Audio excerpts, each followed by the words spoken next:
ازيكم يا بنات؟ عاملين ايه يا حبايبي؟ يا رب تكونوا بخير. كل سنة وانتم طيبين وبصحة وبألف خير انتوا وحبايبكم يا رب.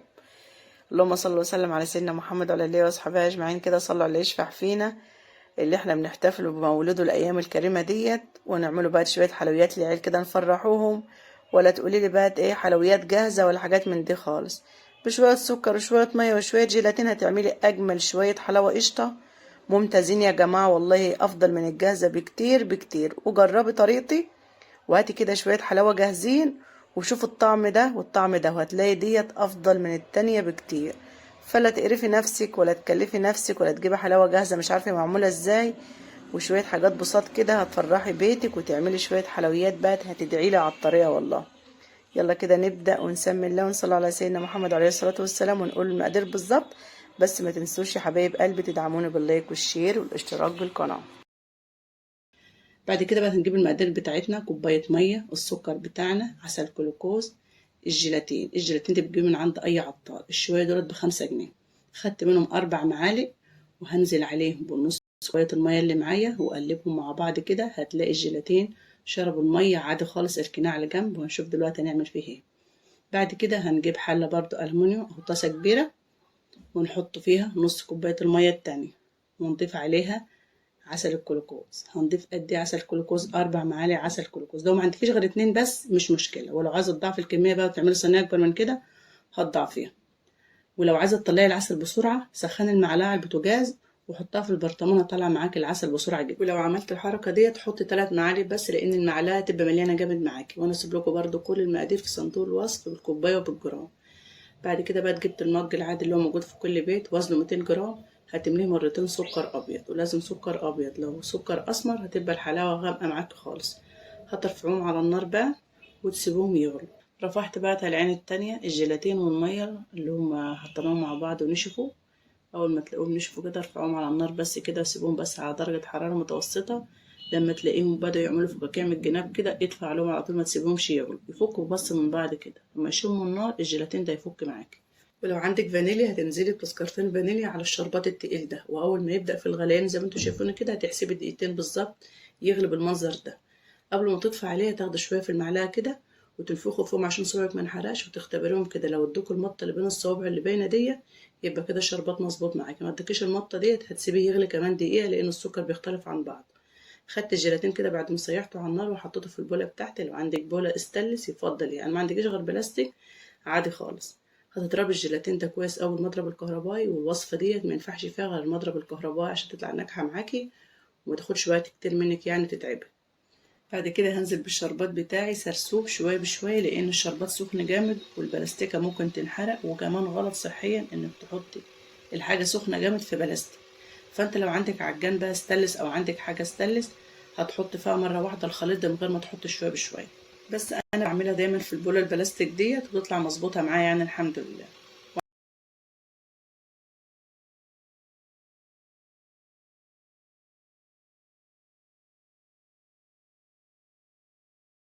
طبعا هنا بفضل اضرب لحد ما تلاقي القوام بتاع الحلاوه تقول معاكي جامد وبدأ يلف على المضرب كده زي ما انتوا شايفين. اول ما تلاقيها بدأت تلف على المضرب كده هتقوم على طول سلطه المضرب من الحلاوه ضربها ضربتين كده على الفاضي عشان الحلاوه تتسلك منه بكل سهوله.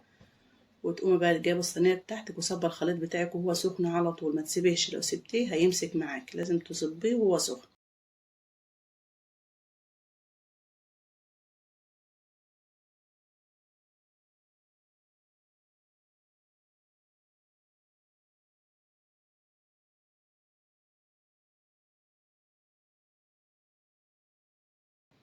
طبعا تمسكي الصينيه بتاعتك بتهزها جامد كده، وبعد كده بقى بتنزلي على طول بالزبيب وجوز الهند. لو حابين الزبيب اكتر بتحط الزبيب قبل جوز الهند.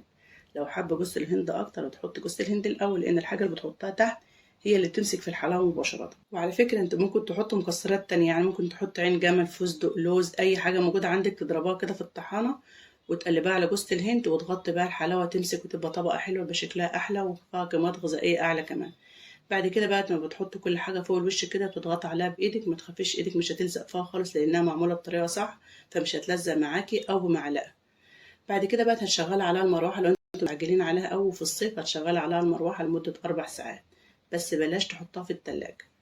او تحطها في البلكونه. انا عن نفسي اكتر الاوقات بعملها، يعني انا راح انام كده واسيبها للصبح، ادخلها للشمس ما تطلع، واصبح الصبح اقطعها بقى. مستعجله بقى بشغل على المروحه واسيبها 4 ساعات، وبعد كده اطلعها واقطعها.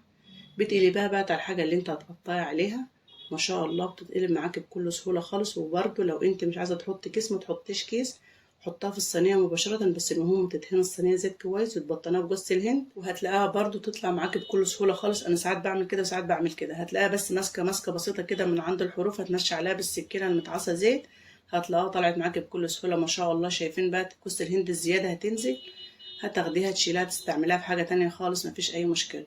هتمسكي سكينتك بقى تدهنها زيت، وتكون سكينه حاميه، ما ينفعش سكينه بارده في الوصفه دي خالص عشان تتقطع معاكي بكل سهوله. ولو موجود عندك مقص حامي كده وكبير، قطعي بيه، هيقطع معاكي في لمح البصل.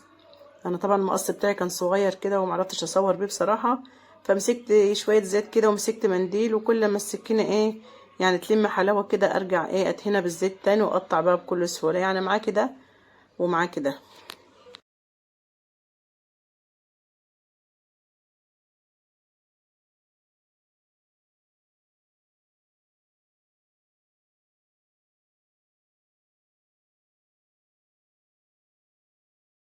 طبعا بعد ما تقطعي مباشرة كده تمسكي القطعة تعمليها في جوزة الهند من الجوانب كلها، علشان ما تمسكش معاكي زي ما انتوا شايفين كده. طبعا حبيبة وشيماء بيقفوا جنبي دايما كده، انا بعمل حاجات بالذات الحلوة ديت يعملوا معايا، لان فرحانين ومستعجلين وعايزين ياكلوا بسرعة.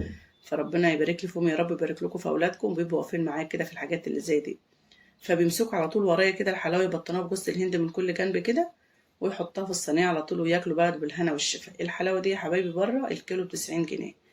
الشوية دول اتكلفوا عليا بالظبط بعد ما حسبتها كده 35 جنيه زي ما قلتلكوا، ووزنها 800 جرام، يعني وفرت عليا أزيد من 50 جنيه. تخيلوا بقى لما تكوني واقفة كده في المطبخ حوالي ربع ساعة تعملي وصفة توفر عليكي أكتر من 50 جنيه، تبقى ده مشروع مربح ولا لأ بجد. طبعا ما شاء الله بقى بعد ما خلصت كده كل واحد خد قطعة ولا خد 2، والباقي بقى بتعبيه في علبة وتحطيه في التلاجة.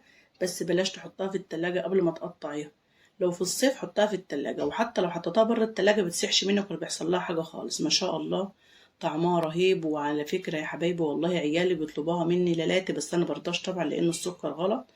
فعلى قد ما تقدروا ما تكتروش سكريات لعيالكم، يعني ربنا يحفظهم ويسلمهم ويبارك لكم فيهم يا رب. ما شاء الله شايفين عاملة ازاي. نصيحة مني، لو عايزة تعملي حاجة تاخدها لأمك أو لحماتك أو لحد غالي عليكي، اعملي الحلاوة ديت. أولا مش مكلفة، طعمها حلو جدا، بتعملها بسرعة جدا، يعني أكتر حاجة بتاخدش وقت منك في المطبخ هي الحلاوة دي.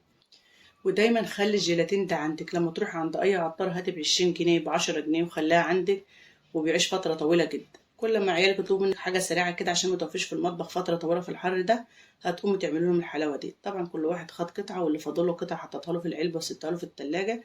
ولو في الشتاء مش هتحطها في التلاجة طبعا، لأن كده الجو بيبقى برد يعني. وممتازة جدا لو اديتها لعيالك بقى في اللانش بوكس كده، حاجة حلوة كده لهم، المدارس جاية إن شاء الله. كل سنة وانتم طيبين.